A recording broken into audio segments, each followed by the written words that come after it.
Dean here, Dean 7904. If you want to get all technical, joined today by the Chief, Will. We're going to be talking the NBA DFS slate, the 5-game. That's the reason why we're a little bit late. Didn't want to come on at 5 because we would have yammered on and talked all sorts of nonsense. Plenty of time, an hour and a half, taking y'all up the block. Of course, we're going to yield to the crunch time crew, I believe. It is Andre and Keith today with Roth. We actually talked a little pregame NCAA basketball. Of course, people, the March Madness going on. We had Pi Week earlier this week, Pi Day on 3/14. Yesterday, of course, the Ides of March. Today is Stone Cold Steve Austin Day. And March Madness going down. And shout out to Furman. Furman, I don't care for college basketball. It's not my thing. If you like it, enjoy it, have at it. But in my one bracket, I did fill out. I did pick Furman, and not because I'm an expert or know anything. But my brother was a student athlete for Furman. So there you go. Shout out to the Paladins. And Will, you have some ties as well to Furman. So I guess you were rooting for them. I did watch that last play, which was insane. I don't know why they didn't call timeout. I think they had a timeout and just let's heave it down the court, and that didn't work out. But there you go. Go Paladins, who may face the College of Charleston. But wild story, by the way, not wild, but it's interesting. You were talking about how Charleston's playing right now and has a chance for an upset. My brother went to the game with his buddy who went to the College of Charleston. So that's going to be fun if they play against each other on Saturday. But Will, how's Thursday treating you? Any thoughts as far as the tournament? That's all I've seen. I saw like 12 seconds. It was fun. Yeah, I mean, my day's going okay. I've had kind of a bummer day in spring training investing. Yesterday was just fantastic day. I think we only missed one play, and it wasn't a main play. So, we hit our power play. We got a double up, and we did a 10X yesterday.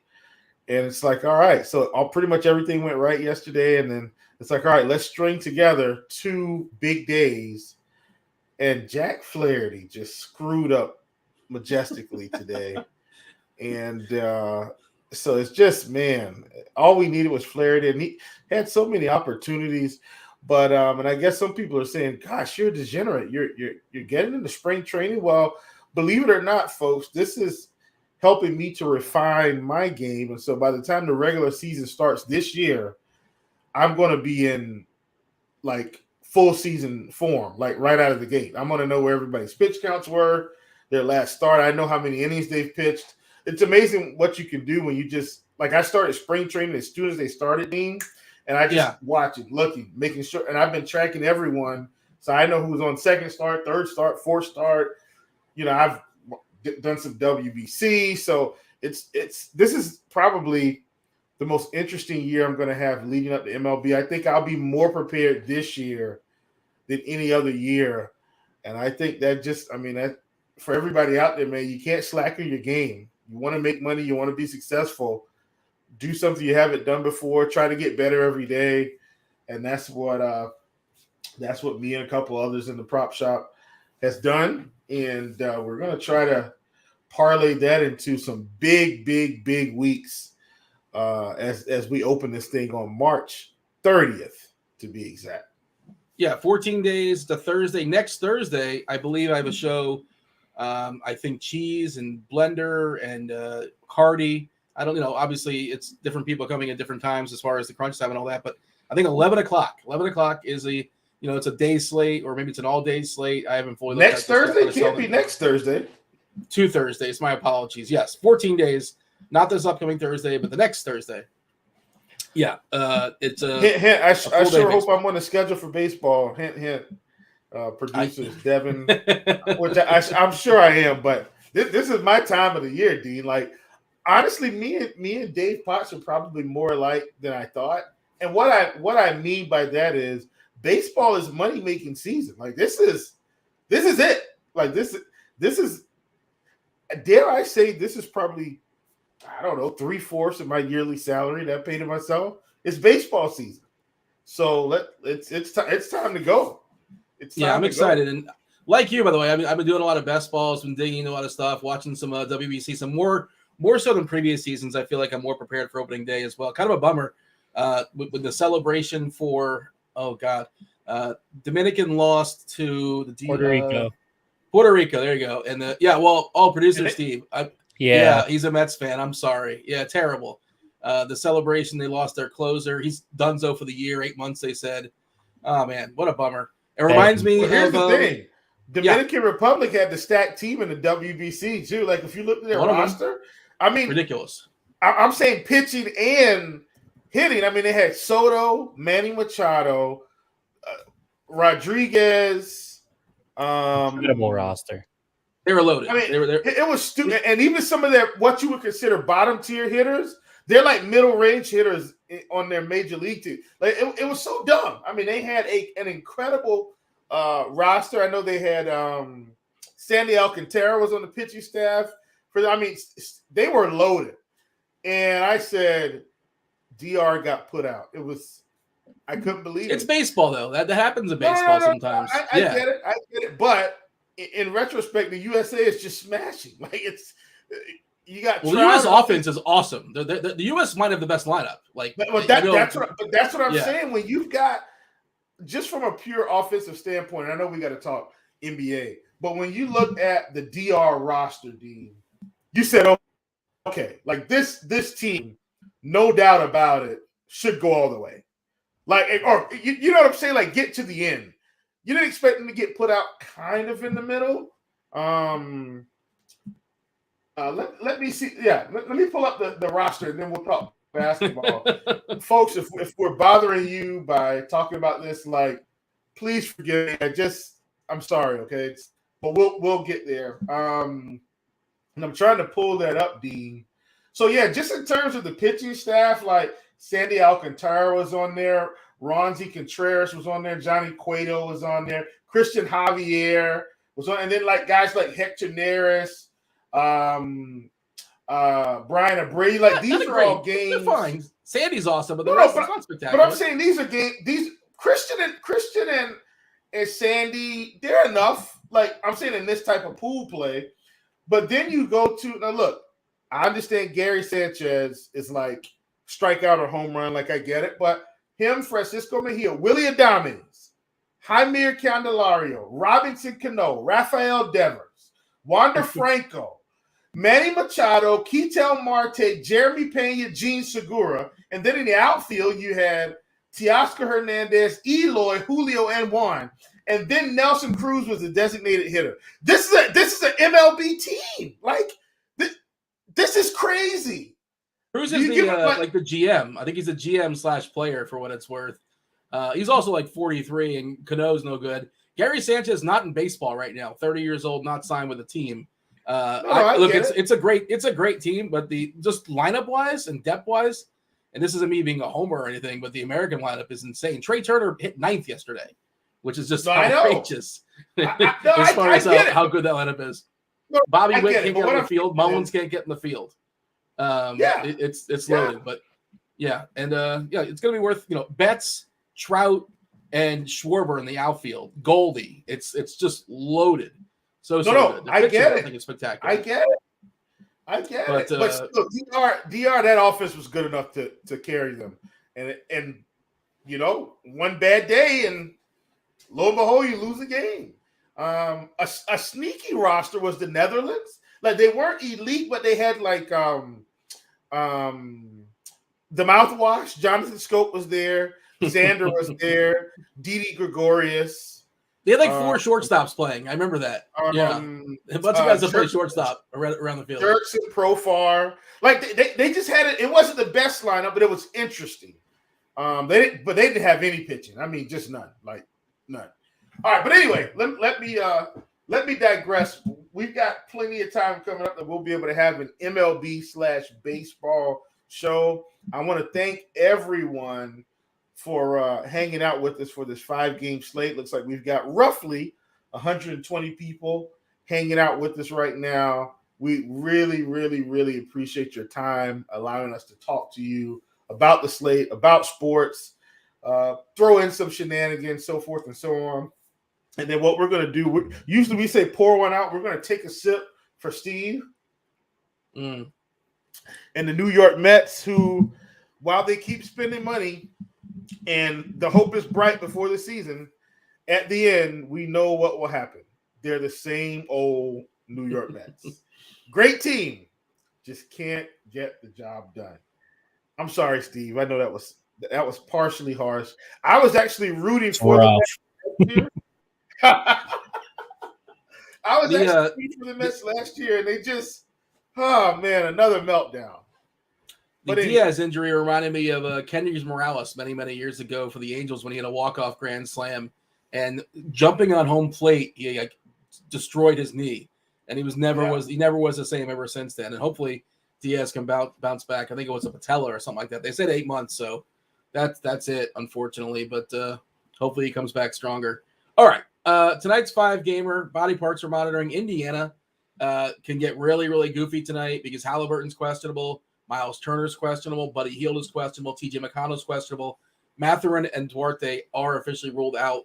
They're already likely to lose against Milwaukee. yeah, right. They're currently a 12 or 13 point dog there. It can get ugly. So the tank should take care of itself organically. But even if they try their best, they shouldn't be able to beat Milwaukee. But they are jockeying for ping pong balls, much more so than Detroit, Houston, and San Antonio are.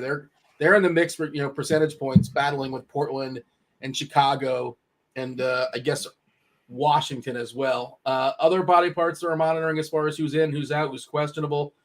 Not a ton else. We're expecting Jamal Murray to be good to go as far as his injury management. Brooke Lopez in that late game, wouldn't be surprised if he sits, but I think he's fine. They gave him an ankle, but he's questionable. Do they need him? Probably not. You're probably not rostering him, and I don't know how much of a difference he makes anyways because Portis is kind of priced up. He would be one of the guys who would benefit. Jaden Ivey expected back for Detroit. So, nothing official there, health protocol issue, but Detroit obviously still really thin. No Burks, no Stewart, no Bogdanovich, no Diallo, no Bagley, and no Livers. That is the first game. Unless you want to do an overview as far as the slate. My overview is you're not going to love your lineups, at least not right now, because the value out there, it's just not good. Detroit's players, their prices have been pumped up. Indiana's prices have been pumped up, and maybe some stuff opens up there if we get all those guys wiped out, right? But if you're looking at your lineups, you're looking at optimals, it's not great. It's not a fun slate. It's not a fun build as of right now. FanDuel, their prices are really tight. DK, not as tight as they have been previously, and we're not having a Dallas Maverick situation where just there's just tons of usage to go around and prices are goofy. You have any overall thoughts as far as this slate? Before we go game by game, because I don't think there's much else to be said. Unless you feel otherwise. I'm looking at lineups that it's kind of messing around, and there's some really uncomfortable clicks and it's bad chalk, some really bad chalk, uncomfortable. Chalk. Yeah, for sure. I think we can just kind of hop in. I'm not feeling great about, I guess, the value either. So I said all that to say I'm with you 100%. Jaden Ivey, unlikely to see big minutes Thursday if cleared to play. Okay. Yeah. I assume he's going to play, but we'll see. Stay tuned on that. We just got an update, by the way, as far as our ownership's projections as of 5:35 on the East Coast.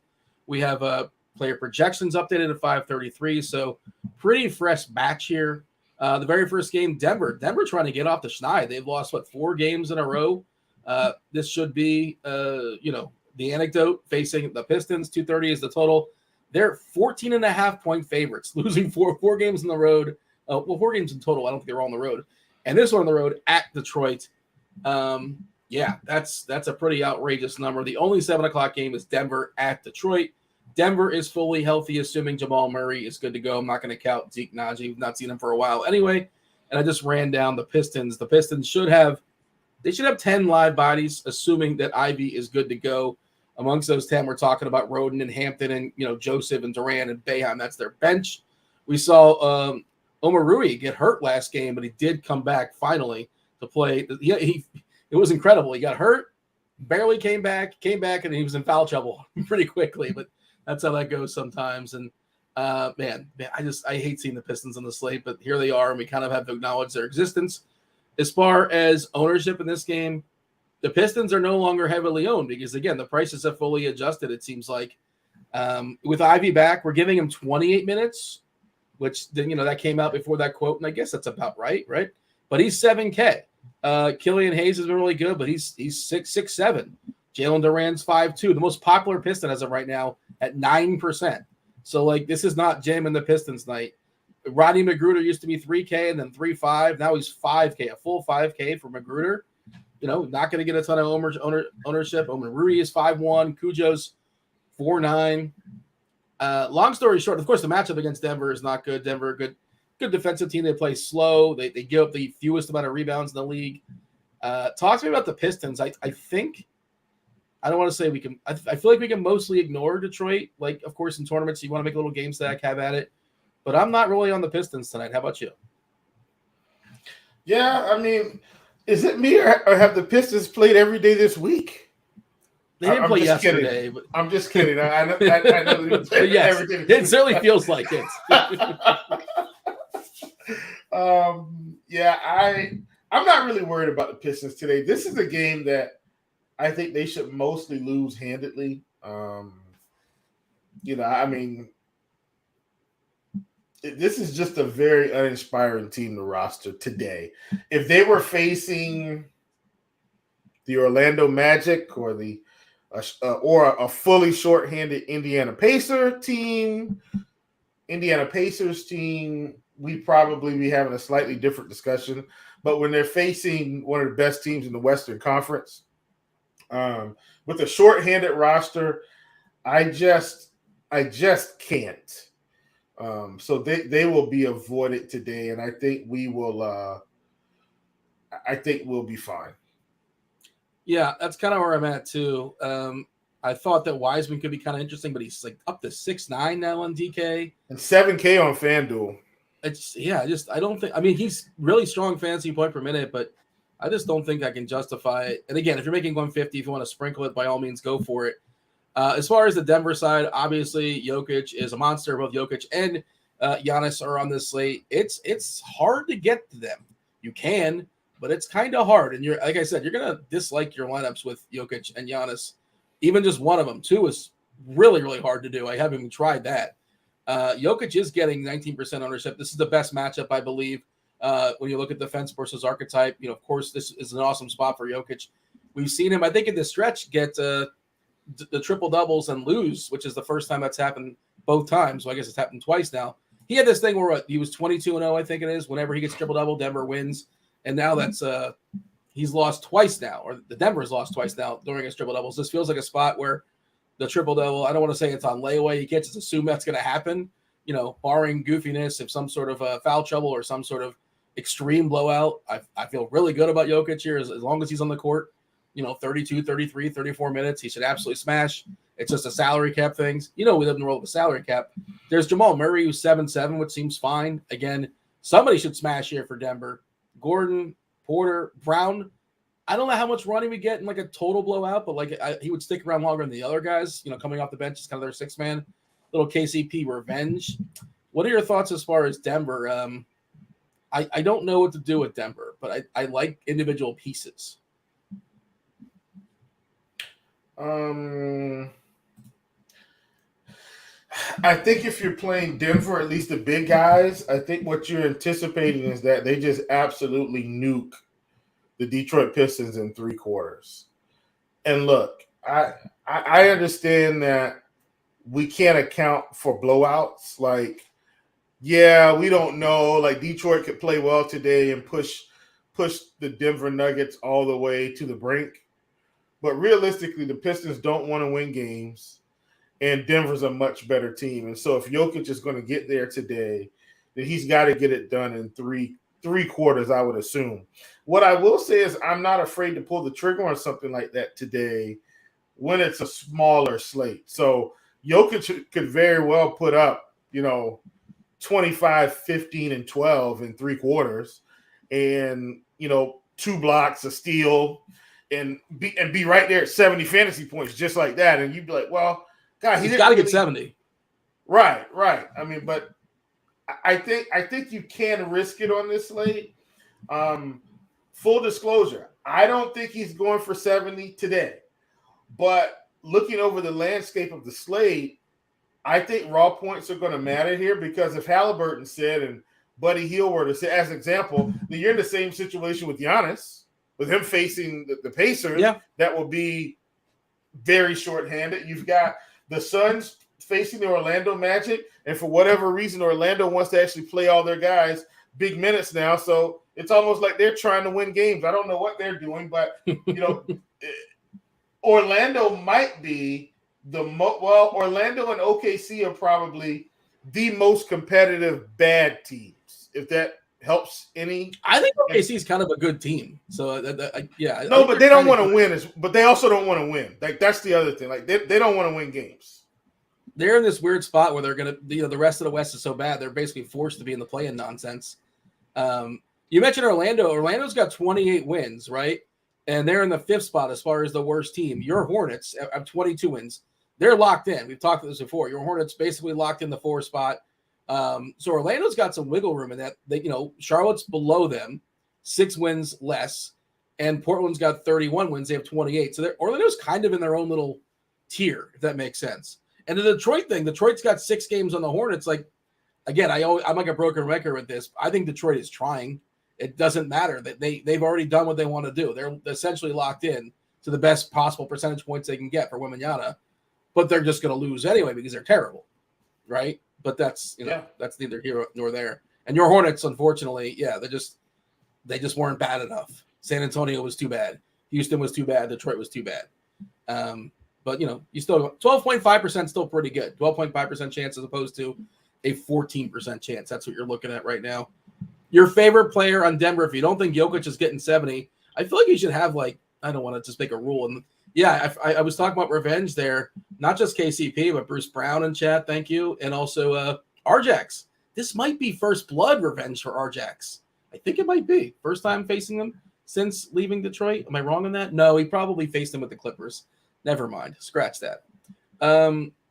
Any interest in those fringe pieces? That's what we're going to be talking about. Guys like that. Bruce Brown and Reggie Jackson. Like Seth Curry is somehow hitting optimals, which seems outrageous to me. We'll talk about it. What else do you have as far as this game? You could play Bruce Brown. You could throw in some of these fringe pieces, but I think if you're doing that, to me, Dean, I don't feel like you're doing that in like single entry or something like that. Maybe you're doing that in like mass multi-entry. To me, I think in single entry stuff tonight, especially since the single entry series is going on, provided by RotoGrinders at Fanduel. I'll let you do the read if we have a read. I feel like the mid-range build is probably the optimal strategy because you've got a lot of these mid-range guys that are in more competitive games like Fox and Mikal Bridges, so forth and so on. The Raptors, like I said, they'll be in a more competitive game. I think the Suns will be in a more competitive game. I feel like Milwaukee and Denver aren't going to be in competitive games today. Yeah, I mean, it's the association. Anything can happen, but like on paper, for sure, that does make sense. I think Milwaukee beats Indiana by more than Denver beats Detroit, which is a little bit different than the line, but it's not a bold call per se. Yeah. Interesting note. Sure. Yeah, the chat's talking about it, by the way. Yeah, Embiid, who's been spectacular of late, no denying that. He's taken over Jokic in the the futures market. Embiid is now even money. FanDuel Sportsbook to be the MVP. -110 in MGM, -110 on DK. So if you like Embiid still, you probably should. You're too late at this point. But if you're going to bet it at FanDuel where you're going to get the best odds. Jokic's now +160. He was basically the leader for a while, and interesting that he's fallen back. And yeah, does Jokic even want it? Embiid wants it so bad. He really wants it, and Jokic can just care less. He's got a couple more that are just like sitting in his basement or something like that. Okay, let's talk about the next game. Let's move on. We got 4 more. Sacramento, Brooklyn, probably the best game on paper. 238 is the total. Back half of back-to-back for Sacramento. Sacramento, 3-point dog here. Last 15 games, Sacramento's been the best offense in basketball, but they play fast, and they've been the 3rd worst defensively. So, good offense, vulnerable defense. Brooklyn, tight rotation for the guys that Dinwiddie's going to get his minutes. Bridges, these guys are going to play 36, 37, 38, 39, maybe even 40. They've been playing a ton of minutes. It's hard to predict Cam Johnson and DFS and Royce O'Neal and Joe Harris and Seth Curry and like who's going to close out of that grouping. Probably Cam Johnson, but like DFS or Royce O'Neal, I'm not sure. Claxton looks pretty good too. Brooklyn to me looks like the best team on paper today, getting the bump up here against Sacramento, nice pace, And not just that, but, Sacramento really, really vulnerable defensively. And they got rid of Nerlens Noel. They did sign Moses Brown. Not sure if he's available. Not sure if it matters. Trey Lyles will be back from his suspension, so Sacramento will be fully healthy tonight. Rashawn Holmes is questionable. Doesn't matter. Everybody else good to go. Your thoughts as far as Sacramento and Brooklyn? And Brooklyn is popping. Most heavily owned team collectively. We're seeing Dinwiddie getting 32% on DK, Seth Curry getting 25%, which again, that's fully outrageous, but I understand why it's happening. Bridges getting 24%, Claxton 24, DFS 23. Most popular king is Harry Barnes. Not that he's great, but he's in the mid tier. He's got a reasonable price, 22%. Sacramento and Brooklyn. This game is not hiding on anybody, but it looks like probably the most appealing game. And also close, which we don't have as far as this many games in this slate. What do you have for me as far as Sacramento and Brooklyn? Yeah, I mean, this is probably the most appealing game, at least for me. Especially when I look at FanDuel prices, it is tight. So you can't get in everyone, and I understand that. Like Fox and Sabonis are a lot more expensive tonight than they have been. Like I think last night, like Fox was around 9,400. Sabonis was he might have been 10-2 or 10K. But you got Dinwiddie 8,700, Mikal Bridges at 8,500.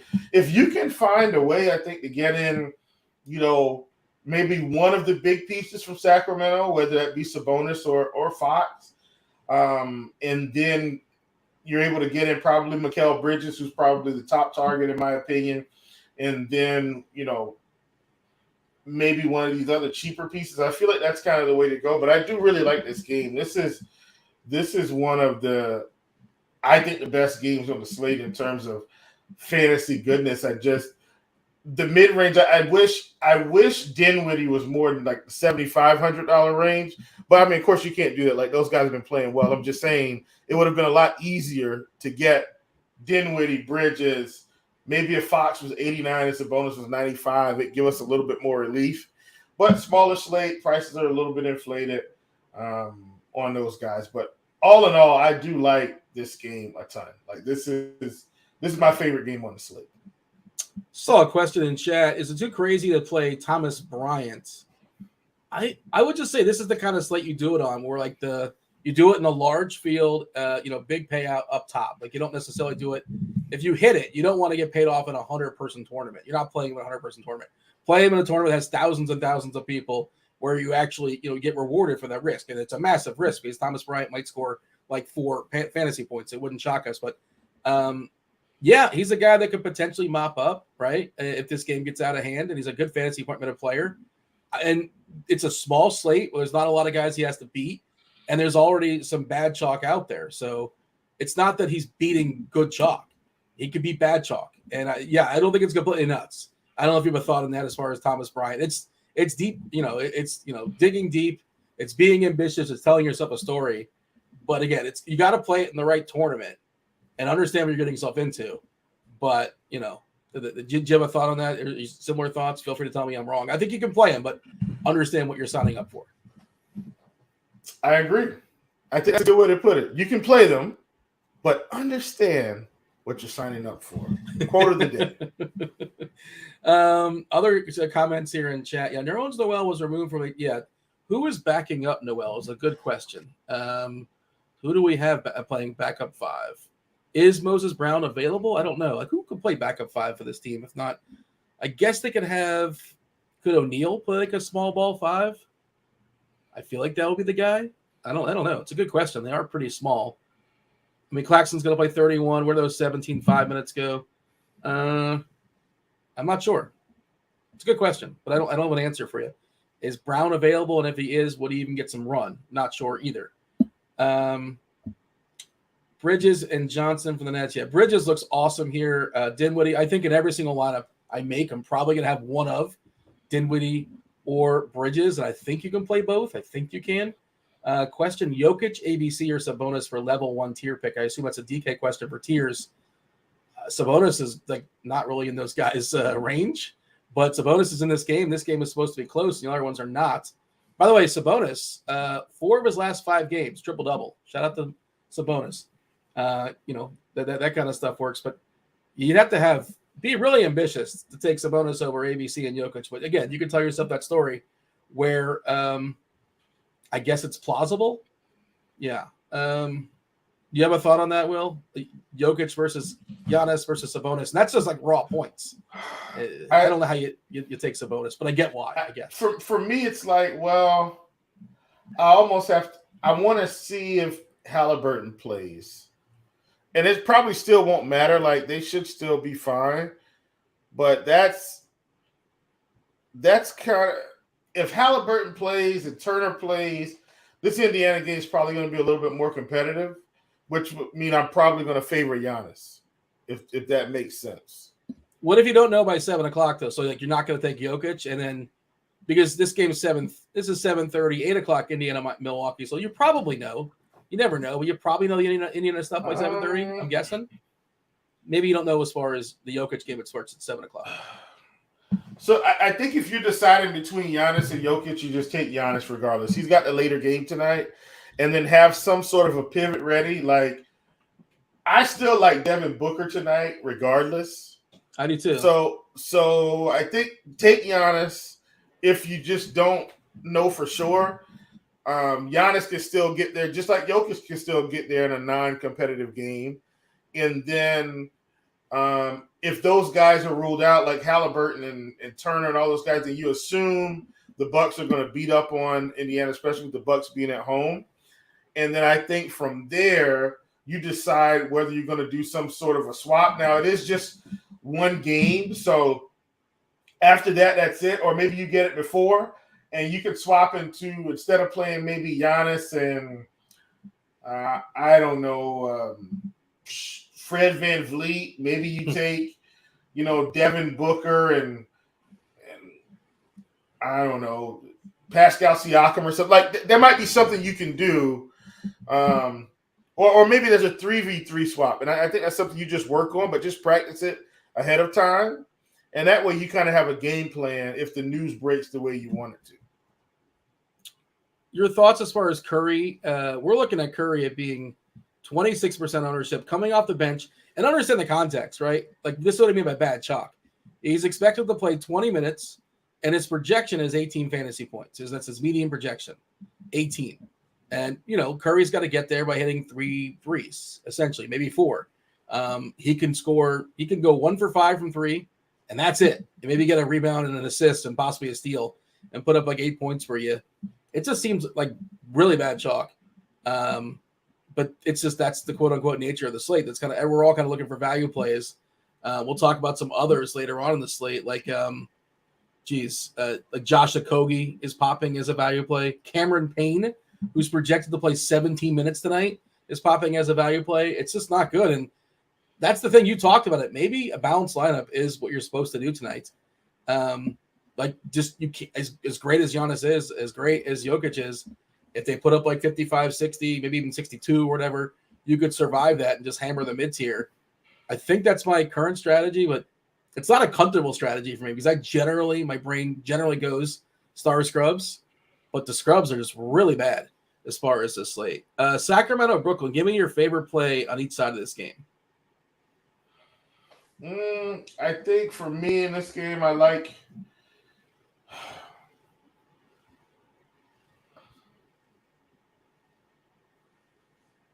Bridges is my top target regardless. Yeah. He's just my top. And then I think for me, I'm splitting between Fox and Sabonis. All right. OKC in Toronto, 231 is the total. OKC, 6-point dogs here. SGA going home. Hometown game for him from Toronto. Let's see. I'm trying to see who's in and who's out. Not a lot of injuries, right? Yeah, Toronto essentially fully healthy, and OKC about as healthy as we've seen them in a while. No Kenrich Williams. He's been gone for a bit. And Toronto, whoever's out for them do not matter. So pretty fully healthy here as far as our guys. SGA, like him, like FAV as well. We've seen Pascal kind of fall back a little bit of late. I was trying to figure out if it was because of Pirtle coming in, but not exactly, I don't think, is the official answer. Or it's kind of. But the whole team's kind of been in this weird situation since Podol got there, really. Like, none of them have been extraordinary. I mean, Van Vliet's had some games, but overall, since Podol's got there, this whole starting five has taken somewhat of a hit in their production. Yeah, I like Overall. Pirtle a little bit. By the way, he's probably my favorite guy in Toronto. 7-2. I mentioned before.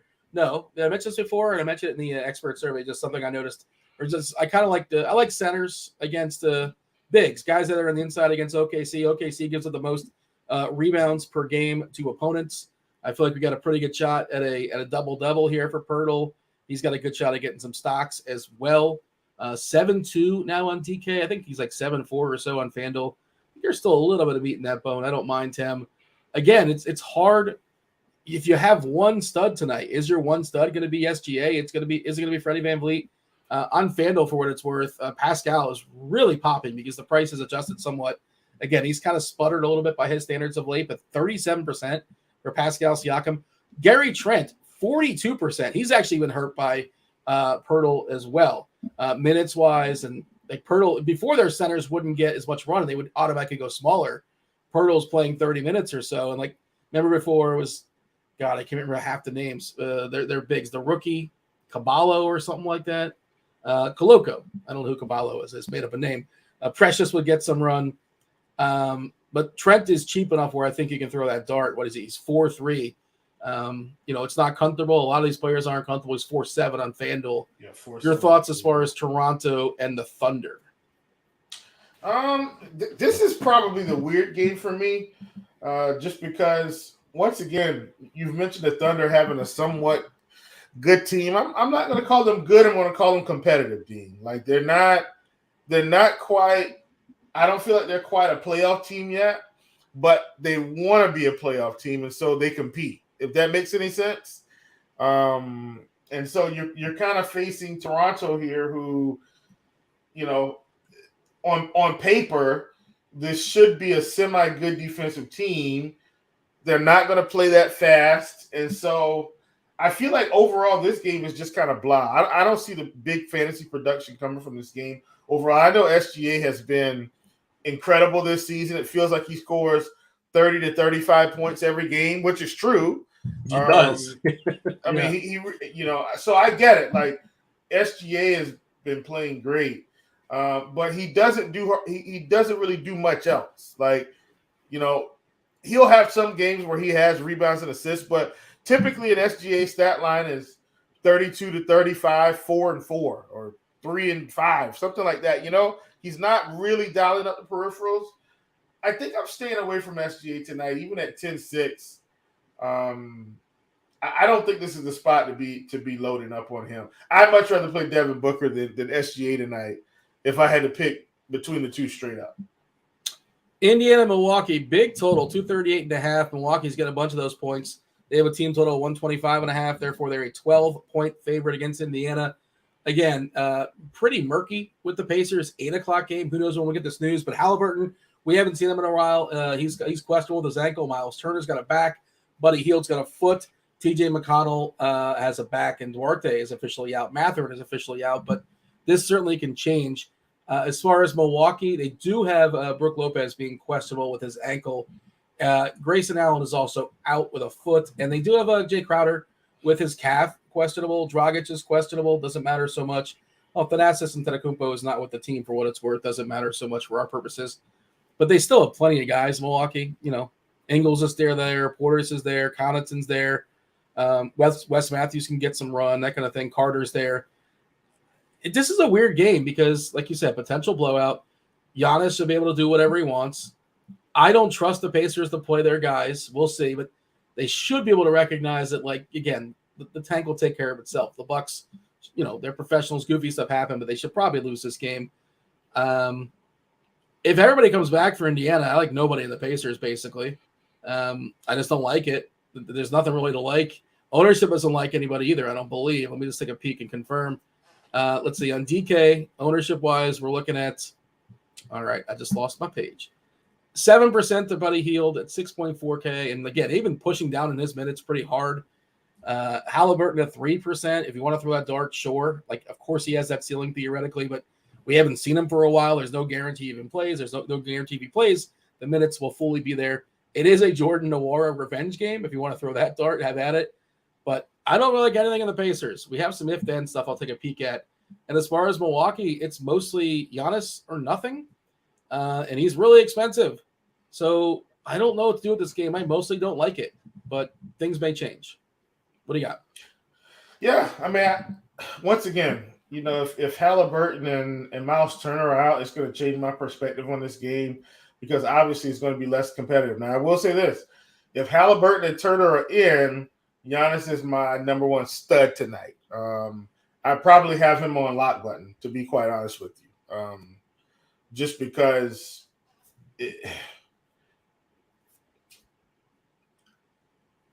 the game would just be a lot more competitive, even though they're at home.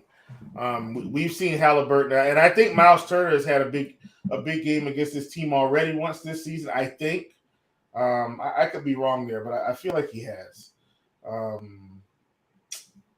Well, I want to call it big. I think the last one let me see, was that January? Put up 42 on him. That's not going to help you as much tonight, especially on FanDuel. 42 would be okay at 7,900, but all in all, I would be on the Giannis train, and then he would be my top target out of this game. Because everybody else, like when you look at Indiana with Tyrese Halliburton being 10K and Nembhard 5,800, Nembhard 5,800, Buddy 7,200, Neesmith 57, Turner 79. I do think I'd have some interest in Turner if he plays. Turner and Giannis, I think I'd be in on in this game. I think I'd play Turner over Halliburton if I'm doing any type of run back situation. But if Halliburton and Turner are out, then I mean, man, this is Giannis and Jokic are in the same situation. And so you just kind of take your pick. And at that point, I'm probably picking Devin Booker straight up in terms of my highest spin tonight. If Halliburton and McConnell sit out, according to our what if, Nembhard would become a good play, a good value play on DK. Projected about 34 DK, 33 FanDuel. As far as the asking price, he's 6K on DK and 5N on FanDuel. He'd become one of the better plays on the slate. Again, we don't know when the scenario plays out. Also, that accounts for Turner being in. Lord King Guru wants to know if he's crazy for loving Middleton tonight. I mean, he's fine. But he's 8.2K now. He's kind of priced where he should be, if he's not 8K worse. On FanDuel too. Like he's not an 8K player really. Until Giannis is out. And then even this season when Giannis has been out, it's been a Brook Lopez show. So it's, and look, he's coming back off of that injury. I still don't think he's like completely back. You know what I'm saying? Like, I think Chris Middleton is completely back next season. This season, I don't think he's ever going to be completely back. And I think he'll be back in the playoffs. I think he'll be back in the playoffs. It was a wrist, right? Is that what it was? I think it was a wrist.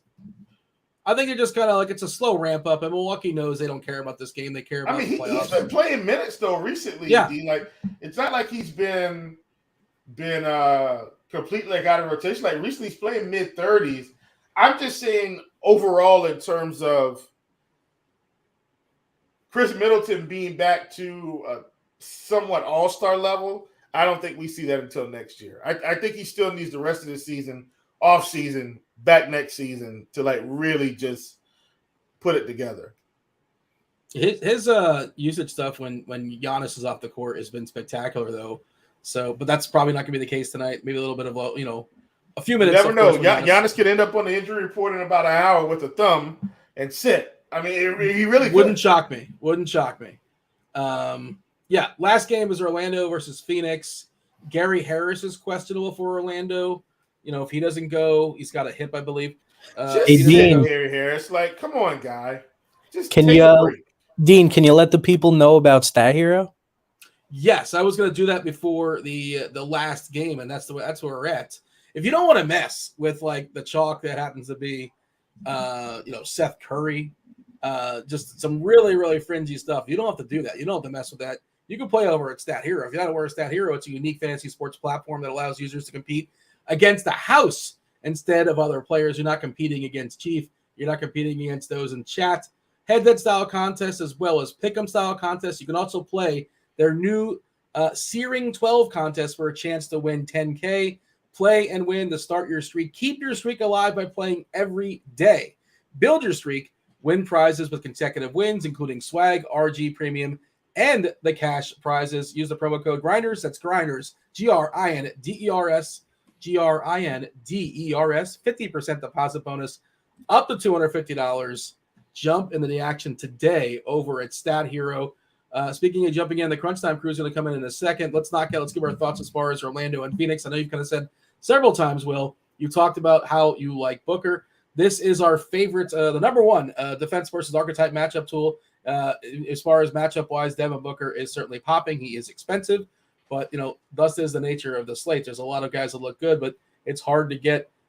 Two of them is really hard. One is hard enough for me because then you're settling on some terrible, terrible chalk that's out there. We've kind of touched on it. I'm curious what, Andre and Keith have to say about it. Some fragility. Magic versus the Suns. I guess you want to start at Devin Booker. Yeah, Devin Booker is kind of my guy tonight. Now, the caveat for me, Dean, is I need Halliburton and Turner out. Like, if they're not out, like, Giannis is my guy.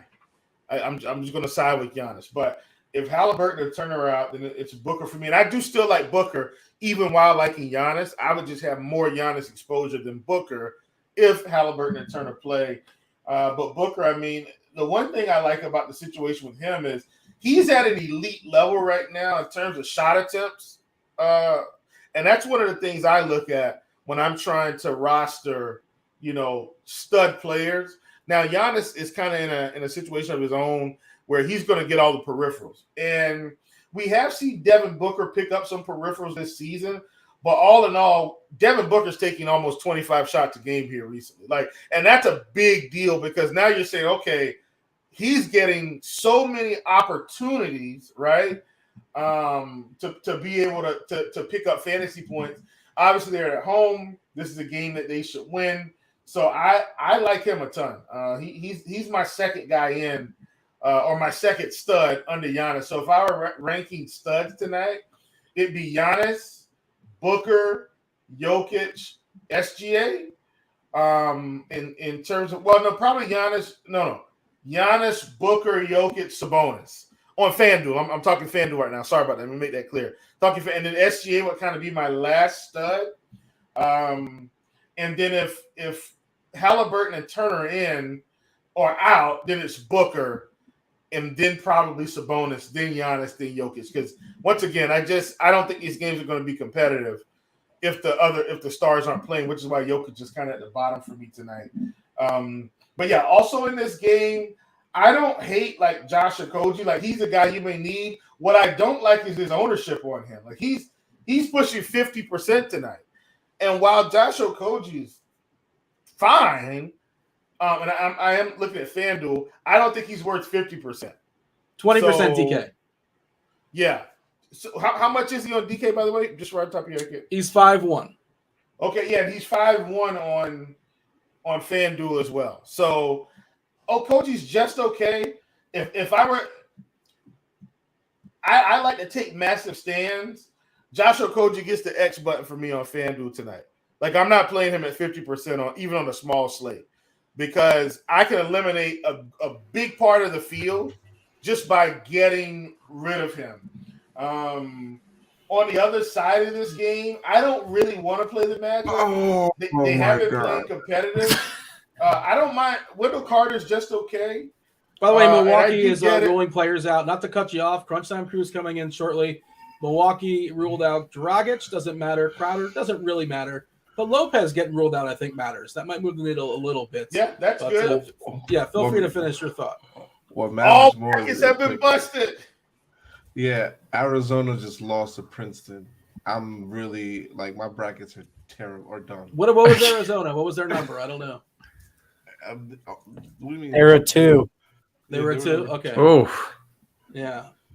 It's the Furman Paladins, man. They're taking it all the way. It's all about Furman this year. Oh, my goodness. That's all I got. Man. How about that? Oh, the Ivy League's coming in hot. Wow. Princeton, the back door. They still doing the back door? Is that still their thing? I don't watch college basketball, but back in the day, that was their whole gimmick, right? Backdoor passes. Listen. The Princeton offense. Yeah. J-Rock is spot on. He said Arizona just messed up everyone's bracket. I'm sure there's some degenerate out there that's trying to win a perfect bracket, and they went contrarian, and they picked Princeton to beat Arizona. So there's probably somebody out there that did it. But man, that's a big one. Honestly, how many Canadian teams are in this tournament? I was trying to count them earlier, but I lost fingers. How many Canadian teams are represented in the NCAA bracket tournament? It doesn't even make sense. It doesn't have to. Listen, well, where's Canada in the WBC? How they doing? How's Freddie Freeman? How's that working out for you? Dean, don't do this. Don't do this. I wouldn't know. I didn't watch a game. Well, you're not patriotic. You don't care for the country you live in. No, I'm not patriotic. That's a weirdly Ladies American and gentlemen, thing. like Dean's trying to throw ultimate country shade right now. Like, don't participate in these shenanigans. I mean, this is coming from an American that does not put salad dressing on his salad. What's more American than that? Hold on. Who doesn't put salad dressing on a salad? Dean eats dry salad and actually admitted this out loud. Ew. Oh, God. I don't like salad dressing. Roth, I'm not going to throw you in this because, you know, this was a sidebar for Roth. Dean was making it like this should be a thing. Like, oh, yeah, dry salad. Yeah. The best thing in the world. I'm not promoting this. This isn't my, the one thing I'm trying to tout. Multiple occasions. Dry salad tout. It's like just replace that dressing with croutons. You'll be fine. What's that dinosaur that eats nothing but leaves? That's what he's a brachiosaurus. A herbivore? Is that what you're talking about? Brachiosaurus. Oh man. Rob, take control of this show, man. I mean, it's a short slate, but my God. I mean, I guess it's off the rails. This is the March Madness that we wanted, right? I mean, yep. I don't know. This is too bad. Like my brackets are done. Did you have Arizona going all the way? I had them going to at least, I think, the Elite Eight. Yeah, that's probably okay. Oh man, it's not ideal. It's not ideal, but most people probably had them going to the Elite Eight. Most people probably did. I think I had them losing the thing. I think to Bama or Duke, one of the two. I forgot who they played, what division they're in. But I had them losing. No, Brolo is out. That's for Hoosiers hang banners. Brolo is out. God. Yeah, well, we do have, with the March Madness breaking, we do have some news breaking as well in the DFS street. So perhaps, Dean, we should kind of make the transition. Yeah. I'm happy to step aside. I want to hear what my bad, but I thought it was Keith. I didn't realize it was TJ today. So TJ and Andre, I'm happy to hear their takes. Some ridiculous chalk on DK specifically, just some terrible stuff. And I understand why it's happening, but Curry looks gross, as being super popular. For Phoenix, we're looking at campaign at 24% seems super gross, but I'm curious to hear what you guys have to say as far as some of the chalk pieces out there. Myself, Will, you're good to go. We're stepping aside. We're out of here. Yep. I'm not just gonna disappear like you did us the other day. Drop the Irish goodbye on occasion. All right, myself, Dean, and Will, we appreciate y'all watching. Hey, hit that like button, subscribe, turn on those notifications, do all the things as you listen to Crunch Time, the Fanduel sponsor Crunch Time, starring Kevin Roth. Roth, take it away. Appreciate it, Dino. Good stuff as always, guys. Welcome to it. It is indeed Crunch Time. It is sponsored by Fanduel. That's why the show is free, and all that we ask is that you do hit that thumbs up for us. And we are joined by two of the sharpest minds in the biz, coming in with some cash takes. We got our guy TJ. I don't know why Dean was just randomly hating on you for being Canadian. Everybody loves Canadians. What's up, TJ? How you feeling? Canadians are great people. Canadians are fantastic. Roth always has loved Canadians. That's been a thing that we've promoted on the show all the time. Big facts. I don't know. It's not that I don't like Canada. I just don't really care about the World Baseball Classic all that much. I like my MLB for DFS. That's kind of why I'm following it. So I didn't even know when he said WBC, I didn't even know what the hell he was talking about. I thought that was like your college system or like a version of March Madness you guys had. Okay, World Baseball Classic. I got it. It was weird the way he threw it in right after right after the NCAA comment, but I mean, Yeah. we're not here to rag on Dean. We're here to break down this little 5-game slate. Okay, well, I'm excited to get some cash plays from you.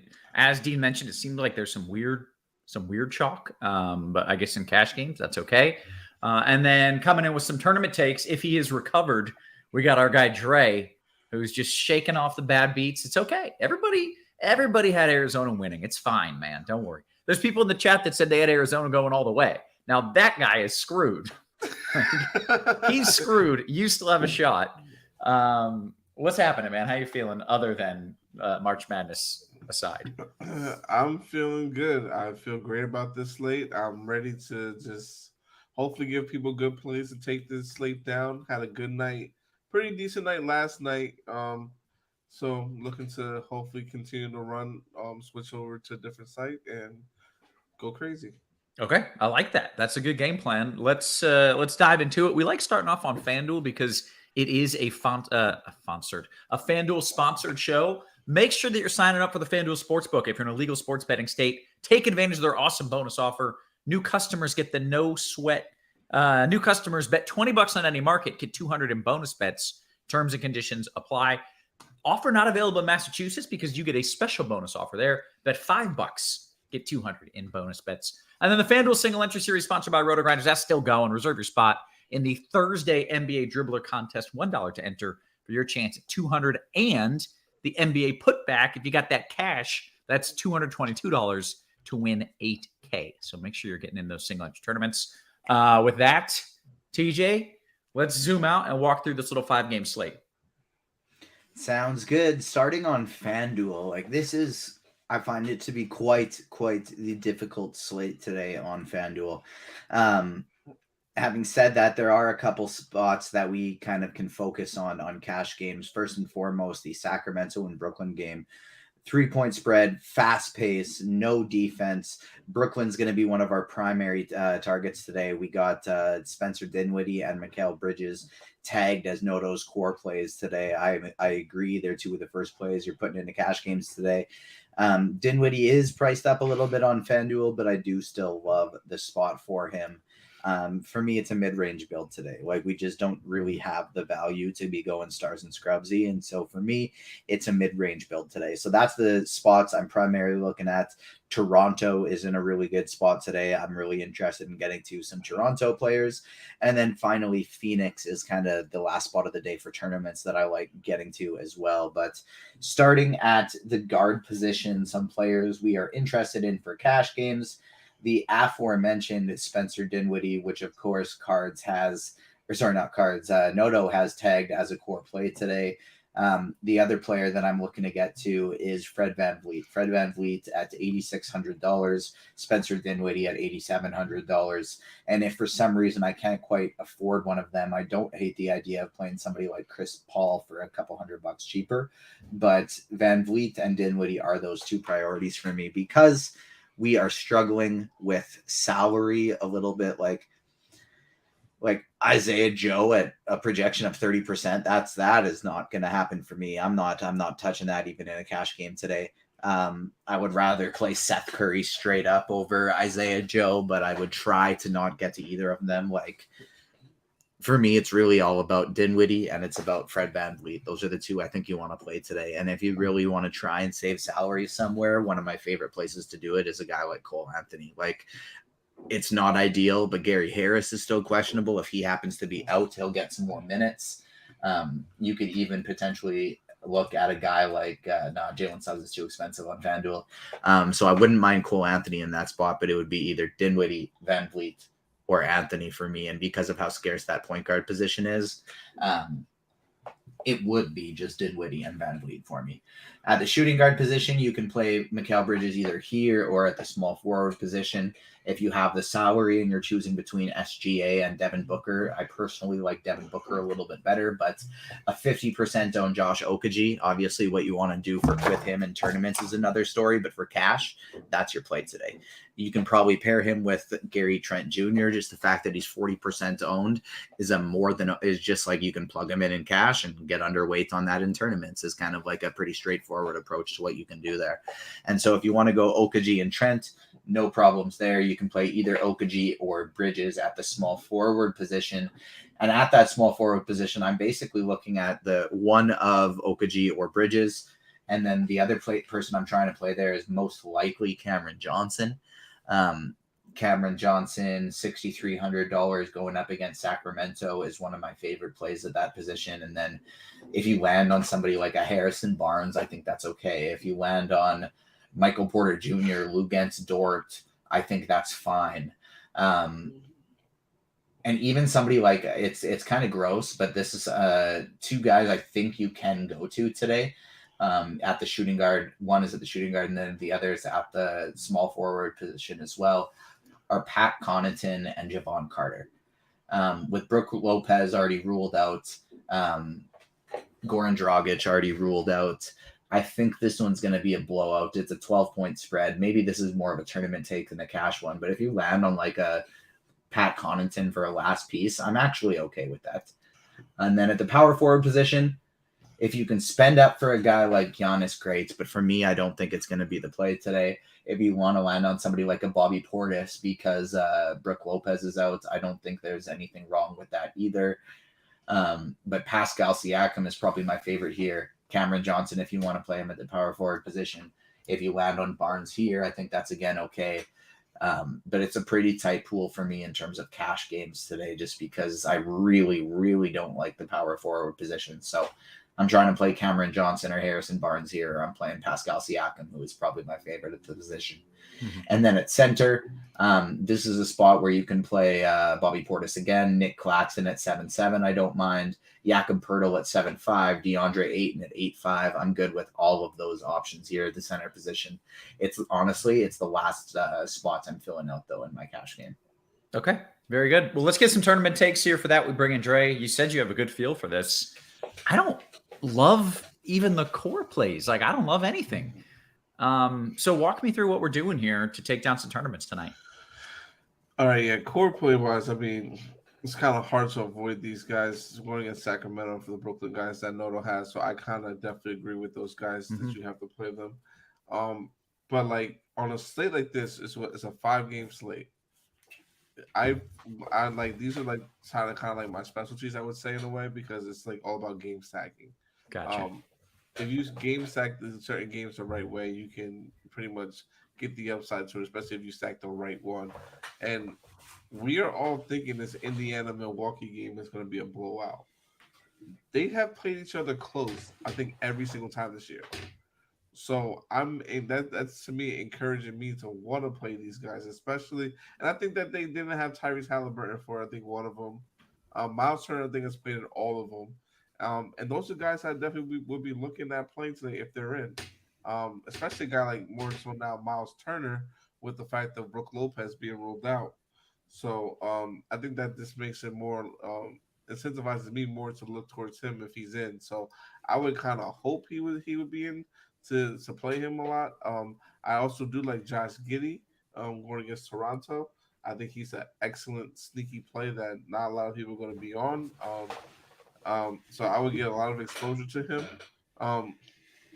And then, like, going back, like I said, to my theme of game stacking. So if I'm playing Giddey, I definitely want to try to have some guys like Fred VanVleet, Gary Trent, Pascal Siakam, OG Anunoby, Jakob Poeltl, and also even a little bit of Chris Boucher.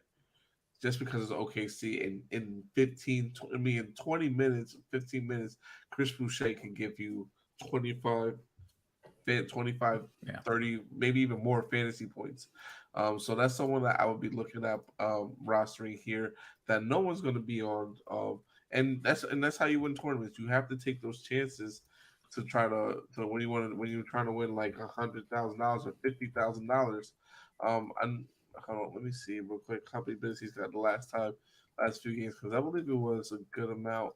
Last game, Chris Boucher played 11 minutes with 10, 15 minutes. So if he gets to 15 minutes and the game is a blowout, he'll probably get a little bit of extra run. And that's the thing, he'll get extra run as well as some of the rotation run. In 15 minutes, he had 24 fantasy points against the Clippers. Imagine if you give him an extra 5 to 10 minutes. Right. you have to think about those things, especially when he's a high fantasy point per minute guy and does a lot on the floor besides just rebounding. He puts up shots, he blocks shots, and on a site like Fanduel, where 3 points matter more for the blocks and the steals, I would be more encouraged to play a guy like that on this site for sure. Wendell Carter plays pretty well against he played pretty well against Phoenix, so I don't mind running it back with that as well, with Devin Booker on the other side, or Chris Paul. I'm not that high on Ayton today personally, but I do like a little bit of Terrence Ross in tournaments. Tyrese Halliburton is officially out. So I hope we get the news that now. So if CJ McConnell's in, I think he becomes an excellent play. Now that we got him, Tyrese Halliburton. Nemhard's already been priced up for the situation, but I think that's a great, like, he's 5'8", and so if McConnell's on FanDuel, so on FanDuel, I think Nemhard, Miles Turner will play, Buddy Hield will play, so we're getting all of this right now. So I don't think we really got to speculate on McConnell. It'll probably come any second, and McConnell will play. Yeah, so I think I like all those. I love all those guys for tournaments, and would play them and run Giannis back because those games are going to be close. Like, we have to remember, though. Like, if you look at the box scores for all those games with the Milwaukee. I remember they were down so much, and Indiana came back and we had a close game. So I would play that as a game stack, and no one's going to really be on it. So that's the way I would do it and run it back tonight on both sides. Okay. Here's a name that I have not seen in like years. Yappy just posted in the Discord and showed the value rankings here, and Myers Leonard, is popping. Yeah, he's going to pop like crazy because he's going to get a little bit more run, just because of Brook Lopez being out, and he's on his second 10-day contract with the team. Okay, is this a viable play in tournaments? It is a viable play in tournaments for sure, especially with the price. Like, what is his price on? Let me see what his price is. He's got to be min priced, right? I would assume. Well, I would assume so, but I don't know how well he's been playing. I'll tell you. We don't even have him pulled. Well, at least I don't have him pulled up. Let me have him. I think. I'm refreshing right now to see if we have updated and added them to the player pool, because that's a player you need to roster. Oh, you know what? He's not even in the player pool on DK, so you can't even play him. Wow. So according to Steve-O, at least. Yeah, I don't see him on there.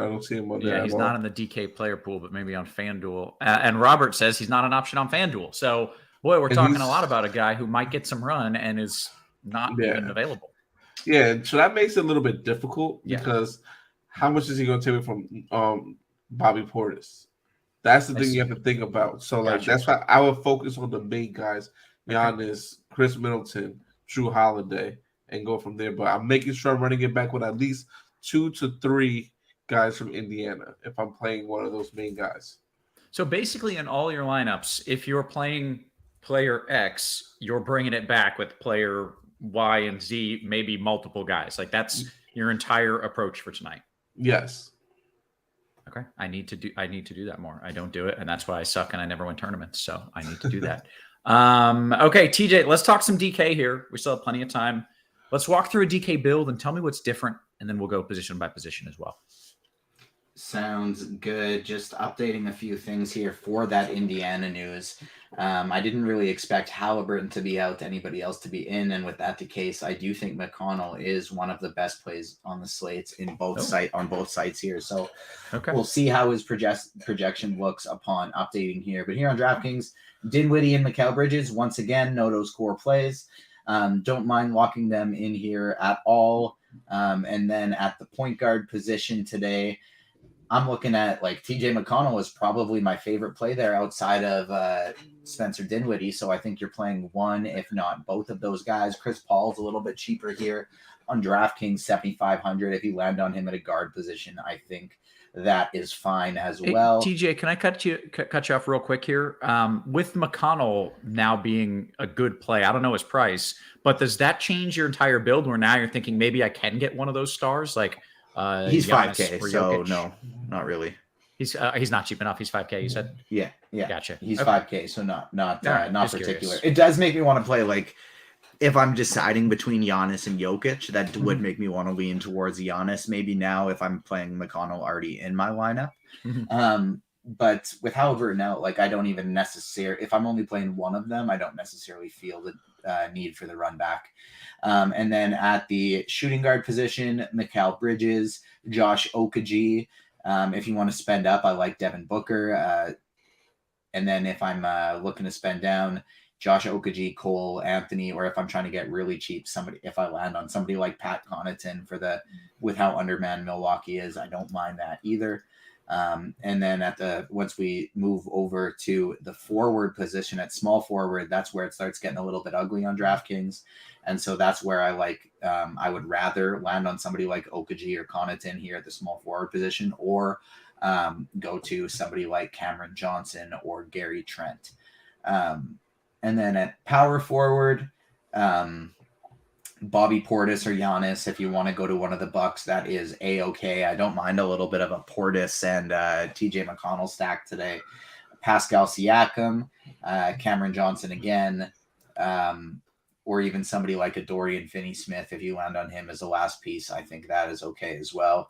And then at the center position, Jokic and Giannis, if you want to pay up for either of them, that's cool. DeAndre Ayton at 7,400 or Nick Claxton at 6,600 would be my two favorites there, though. I don't have a priority between the two. I think they're both great plays, and it would just be whichever I can afford. Okay, very good. Dre, you want to talk some tournaments for DK? Is there anything different that kind of is separate from what you're doing on FanDuel?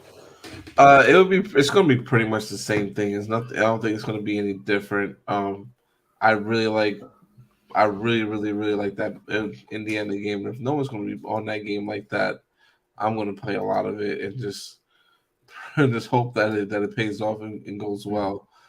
So like I said, TJ McConnell's a guy I'm going to get a lot of exposure to. Nemhart even too as well. And just hope that game stays close. And Miles Turner, like I love Miles Turner today, and Josh Giddey. Like those are like the two main guys that stuck out to me a lot that I want to get over the field on for sure, that are not coming at that high ownership that I was expecting. Gotcha. Okay. Anything else you want to add in here? Goodness. Actually, no. It's all like I said. It's all the same. Like it's pretty straightforward today for me. Like this game sack your favorite game. We're sprinkling little pieces from other games and see how it pans out. That's to me the way to win tonight. Okay, fair enough, guys. We have 17 whopping minutes until lock, which is plenty of time for QQs. Going to start in the RG Discord as always. Make sure you're dropping those questions there, and then I'll jump into the YouTube. Sorry, Roth. I should have just waited until you were done. That's my bad. Let's get people hitting the like button as well. We got almost 400 people watching today. Dean did not do his job. He was terrible. All he was doing was thinking about jokes against Canada. Not once did he think about getting people to hit the like button. That doesn't do us us a favor. Likes. If you like the United States, if you like Canada, hit the like button. If you don't like either, still hit the like button. There you go. I like it. Okay, very good, gentlemen. Let's get into some of these QQs. As I mentioned, going to start things off with a little RG Discord. Scrolling up just a wee bit, see if I missed anything. Nope. All right, we'll start with NBA DFS. This is a FanDuel cash question for you, TJ. And I think you want pieces of both sides of these, so this is hard. But Dinwiddie and Barnes or Bridges and McConnell? I would go Bridges and McConnell. On FanDuel, if you have to, like, I do want Dinwiddie, but on FanDuel, if you have to sacrifice him, that's okay, because pricing is tighter on FanDuel than it is on DraftKings, and he's $800 more on FanDuel than he is on DraftKings. Great answer. All right, very good. Carolina guy, and TJ, I'll just give this one to you. Will Jingle and Joe get some playing time with Brolo out? Maybe a little bit, but that's also not a guy that I think they'd be going heavily on in a blowout, so I don't have any Joe Ingles in my pool today. All right, fair enough. Aaron says, can I get to Giannis? Let's talk tournaments here real quick. But hit the like button or your bracket champion will lose tomorrow. It's so evil, but I like it. Hey, are you getting up to any of these studs? Are you getting up to a Giannis or Jokic in any of your builds, Trey? I have not built yet, but I'm gonna make sure I do. I'm gonna force it in there as much as I possibly can. I have some low owned guys like Trey Lyles tonight, who's back from his 1 game suspension, that can take advantage of that front court in Brooklyn. That would be beneficial to help me get a guy like Giannis. Okay, very good. So the answer to Aaron, who asked, "Can I get up to Giannis?" The answer is yes. It's not easy, but it is doable in tournaments. The one thing I would say is like, I probably want to be running it back with some Indiana if I'm playing Giannis. Yeah. Oh yeah, definitely. You got to. Mhm. I Yeah. said you got to run at least 2 to 3. Yeah.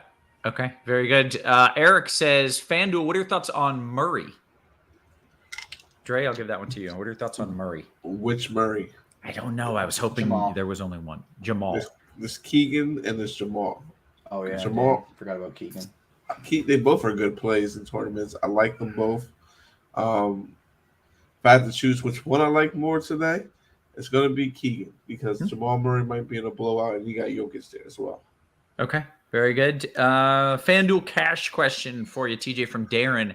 Claxton Siakam or Sabonis Cam Johnson? Is that cash or fan? Or It was FanDuel cash. I like both of those. I think I would go Sabonis Cam Johnson. Okay. Is Cam Johnson getting run again? Because like he was getting run and dropping 40 real life points. And then I looked at his game log and then he wasn't playing at all. Yeah, that was Brooklyn. Brooklyn was doing their weird stuff for a while. Yeah. But is he getting run now again? Yeah. Okay. All right. Wendell Carter in a DK GPP. I feel like you mentioned him, Dre. Am I making that up? Nope. He is a great play and great tournament play, I think, today.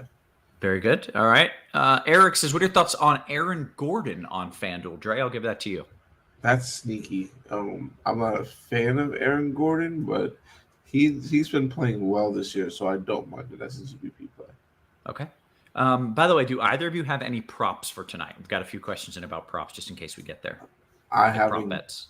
haven't gotten to do any, but you can ask it, and I can probably tell you yes or no. Yeah, it's just people are asking if you got any favorite props, but that's fine. We got plenty of other actual DFS questions, so save that for another day. In the meantime, Rad Dad Fanny Pack, it's a great username. How quickly does Wiseman get in foul trouble today versus Jokic? Is that something that you're worried about? Are you playing Wiseman, and are you concerned about the foul risk?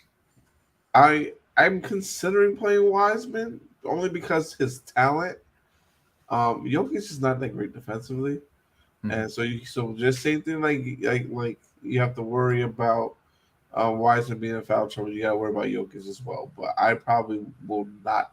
Honestly, with the way the slate is going, I probably won't. I might just focus on having a guy like Miles Turner, a lot of him tonight. So probably no. Okay. Jay Sam says, is somebody like Mo Wagner viable in a FanDuel tournament tonight? Even in limited minutes, he can occasionally do well for his price. That's a no for me. No. Okay. Steve O says, man, can we use anyone from the Pistons? I think so. Like you Jaden could, Ivey is expected to have limited minutes today, so I think that makes Killian Hayes more interesting for tournaments. If you're running 150, I think you can keep Corey Joseph and Eugene Omarui in the pool, and even Jalen Duren as well. I didn't end up getting to any James Wiseman today, but if you're playing Nikola Jokic, for tournaments, I don't hate the idea of running it back with Killian Hayes at all. Okay, very good. By the way, we got Chief in the chat, and he dropped his article where he's got props pick'ems for Prize Picks and Underdog Fantasy. So if you're looking for some prop choices, there you go. You got the link right there for you. Let's see. Back to the RG Discord. 13 more likes to hit 100. Let's get 13 more likes, people. Oh, God, we haven't hit 100? This is embarrassing. What are we even doing this content for? They're not even Dean left us at like 40. Like, Boy. I mean, it's only half Dean's fault. Like, the people got to actually just move their finger a centimeter. And then I feel uninspired if they're not even going to just click like. I feel like we got to click that like button. FanDuel cash question for you, TJ. This is a 3v3. Curry, Bridges, MPJ, or Dinwiddie, KCP, Trent? Curry, Bridges, and the second one. Okay. This is my guy. This is my guy. Like every night I want to play this dude. What are your thoughts on Pirtle in FanDuel Cash? Cash, I'm just going to double check his price here to see if there's anybody I like better in his range. He's not someone I was considering originally at 77.5, but he is fine. If you can get up to Claxton, I would rather play Claxton, but our projections actually have Pirtle for a little bit more than Claxton right now. So yes, Pirtle is fine for cash. I just personally like Claxton better. Okay, then let's do a 2v2 with Pirtle in here. FanDuel Cash, McConnell, Sabonis, or Cliff Paul and Pirtle. Cliff Paul. McConnell, Sabonis. Okay. Razzle Dazzle says, can we play Holiday? This is FanDuel Cash as well. Can we play Holiday? He's 8,100 over there. No. Okay. DK GPP question, Dre. What is this? This is like a 5v5 or something? Oh, no. It's a 3v3. There's just lots of names. We're good. All right. Herter, Lyles, Keegan Murray, or Barnes, Lyles, Keegan Murray. So it's basically Herter or Barnes. P.S. I've got Dinwiddie and Bridges already. Herter and Barnes or who else? It was essentially both sides have Lyles and Keegan Murray. So it's Herter versus Barnes. He's already got Dinwiddie and Bridges. See, I don't like playing Barnes with Murray, but I don't think Kevin Herter is a good play today. I would go Malik Monk. Okay. All right.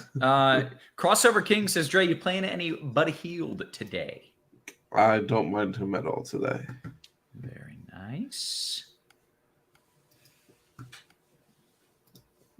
FanDuel single entry shooting guard, Dre, 4,600 left. Anybody you like at that price range? FanDuel, you said shooting guard? Yes, FanDuel shooting guard, 4,600. Let me look and see. 4,600 or less. Give The me tournament shot I'd take would be Lindy Waters. That's my boy. But Pat Connaughton's my personal favorite there. Yeah, I probably would have to say like a guy like Pat Connaughton. Yeah, it's probably gonna be Pat. It's gonna be Pat Connaughton, I think. Okay. Jumping back to the YouTube chat here, taking some of these questions. Flying Armbar says your two favorite values on FanDuel. TJ, you got a couple value plays on FanDuel that you like? From the cash perspective and like optimally speaking, it's Josh Okogie and TJ McConnell. I think TJ McConnell is the safer chalk of those two. And so McConnell would be my favorite, and maybe even a guy like Nemhard on the same team is my second favorite. Okay. FanDuel cash question, 3v3 for you, TJ. Curry, Bridges, MPJ, or Dinwiddie, KCP, and Trent? Curry, Bridges, MPJ, or Dinwiddie. The second one. Okay. This is a FanDuel single entry question. So, Dre, I'm coming to you. Giddey or Chris Paul? I almost called Giddey. Giddey or Paul? You like Giddey? Giddey all day, every day. Okay. All right. What are your thoughts on Joe on FanDuel from OKC? No. No Joe. Thumbs down to the Joe. FanDuel GPP, Curry or Connaughton? Is that Connaughton? Is that what we kind of... Yeah, I like Connaughton. Yeah. Mm-hmm. Yeah. Yep. Adam says, is there any cheap guys under 4,500 on DK? TJ, is there any cheap guys under 4,500 that you like? Yes, there sure are. And so looking at my build right now, I have 20% Javon Carter, 20% Pat Connaughton, 20% Gary Trent Jr., 15% Trey Lyles, 15% Keegan Murray, 15% Seth Curry. All of those guys I'm getting to at a pretty decent clip. Okay, fair enough. 10% Malik Monk. I probably want more than that, don't I? Yeah, I think you should get more than that. So how do you, let's say you want more than 10% Malik Monk. Do you just type in like, never mind, I want 15% of this guy, and it automatically does it? There's two 300 ways. Lineups? There's two ways you can do it. So you can just adjust the minimum exposure to help you get minimum more. If their projection is low and your randomization is also very low, the optimizer won't give you them. And if you want that to be the case, you can do one of two things: increase the randomness or just manually bump up their projection. Oh, which are you about to do? I think the projection on Monk is already pretty good, so I just upped it from minimum 10% to minimum 15%. Pretty cool. And now Pretty I'll do cool. another build right now. There's 5 minutes left. I already do have a set of lineups in. So even if I don't get it, it's going to be fine. But I think we're going to get it here pretty easily. Yeah, And I might not get mine in. Give me all the QQs until the end here, but we'll make this one build adjustment here. I'm going to X this out again and try and get even more TJ McConnell than I had before. And let's get one more build here in before lock, and I'll tell you how much Malik Monk I have, but I'm also ready for more QQs. Very good. Okay, this is a FanDuel question. Ingles, Cam Johnson, or Porter and Barnes, TJ? Porter and Barnes. What are your thoughts on KCP on FanDuel, right? I don't mind him, but it's not someone I want to be targeted a lot. Okay. Big T, probably not the Big T, not our friend Big T, but another friend Big T says, is Javon Carter a great tournament play? I personally think he is, yes. Dre, you got any Carter as well? No, I'm not going to play Javon Carter today. Okay, there you go. That's why it's a good tournament play, because some people won't be playing him and some people will. There you have it.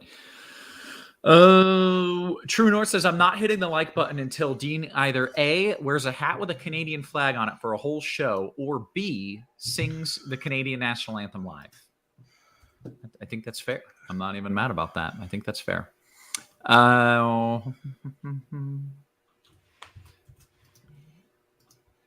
DKGPP question, Lyles Ross or Trent Payne? Lyles Ross or Trent Payne. I'll go Lyles Ross. Okay. He's so expensive. I can't do it. I can't play Miles Turner today. Drake, can we fade the first game or not? No. Hold on. Who's the first game? Yeah, you can fade the first game. Yeah. Oh, I'm rushing. I'm good. Let's answer questions. I'm fading the first game. I guess the answer is yes. You absolutely can fade the first game. There you go. Scott says, FanDuel GPP, Nemhard or McConnell? McConnell's kind of our guy, right? Yeah. I like Nemhard too. He's a good tournament play because he can go off any given moment. Okay. I got some Monk questions coming in. FanDuel tournament, KCP or Monk? Monk. Mm-hmm. And then FanDuel cash, TJ, Monk or Dort? Dort. Achilles says, I know I'm going to get reamed for this, but is it okay to have four? This is a cash question. 4 Raptors in cash on FanDuel, 3 Suns on DK. Yes. Okay. Did you actually think of the players in that short amount Trent, of time? Siakam, Pirtle, and Van Vliet. Oh, I'm impressed. And then Ayton, either Paul or Booker, and OG. Jay Sam says, would you play Nemhart over Cole Anthony in a FanDuel GPP? If I don't have McConnell, definitely. If I do have McConnell, I would probably still roll with Cole Anthony. Okay. Jay Sam is pointing out, Jokic on FanDuel is projected at 6% versus the worst defensive team in the league, and he's seen Embiid snap last night. Isn't that a mistake? I want some Jokic. I mean, it could be or it could be not. I'm going to side with the fact that I think it's just the way it's set up. I want Giannis more than Jokic because I just think that game could be more competitive just for some fact of how the history of Milwaukee and Indiana this season, but I could be wrong. Okay.